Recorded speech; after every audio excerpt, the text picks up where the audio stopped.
saldhigga ugu weyn ee dawladda Turkiga ay ku leedahay magaalada Muqdisho ee caasimadda Soomaaliya ayaa markii ugu horeysay soo saaray cutubyo ka tirsan ciidamada dawladda oo saraakiil badani ay ku jiraan. Waxa ciidankani ay qaadanayeen muddo sanado tababaro u socday. Maanta ayaa la soo gabagabeeyay laguna dhaariyay inay dadkooda ugu shaqeeyaan si daacada magaalada Muqdisho. Waryaheena Mukhtaar Cabdi Mahad ayaa warbixintan ka soo diray Muqdisho. مسؤولين كترسن دولة الصومالية أيها كقب قلي مناسبة توبر لوغو سو حري أفرتني تدوى ليلي سركال إسراكيل حقينا كترسن عيدن كحوق دالك الصومالية أو كقلين جبيي كلية توبر كتركيزم إما قالة مقديشو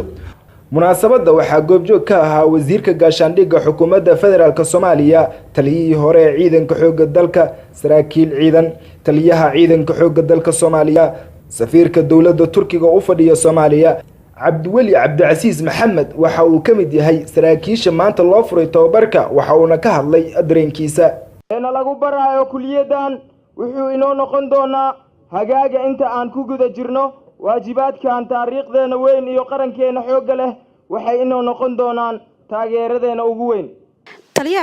dhanka kale taliyaha ciidanka xooga dalka sareeya gaas daahir aadan cilmi indho qorshe oo munaasabada ka hadlay ayaa u mahad celiyay saraakiisha ciidanka dawladda Turkiga u qaabilsan dugsiga tababarka Turkizam dhinaca kale waxa uu la dardaarmay saraakiisha iyo saraakiil xigeenada maanta la dhaariyay u leedahay xiriirka Turkiga iyo Soomaaliya gaar ahaan ciidanka xooga dalka Soomaaliyeed waxaan leeyahay aad u feejignaada aad u qabsada waxa la idin leeyahay macallimiinta iyo tababarka si dhaba uga faa'iideysta mustaqbalka noloshaada ku xiran tahay mustaqbalka qarankaaga ku xiran tahay mustaqbalka dadnimadaada ku xiran tahay inaad berrito noqoto nin quman oo toosan oo aqoon leh ugu dambeyntiina wasiirka gaashaandhigga xukuumadda federaalka Soomaaliya Xasan Cali Maxamed ayaa carabka ku dhuftay in taliska ciidanka xooga dalka iyo wasaaradda gaashaandhigga ay ka go'an tahay tayeenta ciidanka xooga dalka tan hore baan sheegay wasaaradda gaashaandhigga taliska waxay diyaar u yihiin inay dib u dhisaan ciidanka tayeysan ciidan tayeysan waxaana ku taageeraya kana wax kasto kana looga baahdo tababarka saan hore buu sheegay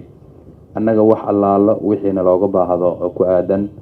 sidii dalkaani ciidan tayeysan loogu dhisi lahaa diyaar ayaan idinahay insha Allah ta'ala waa idin kala shaqeynaynaa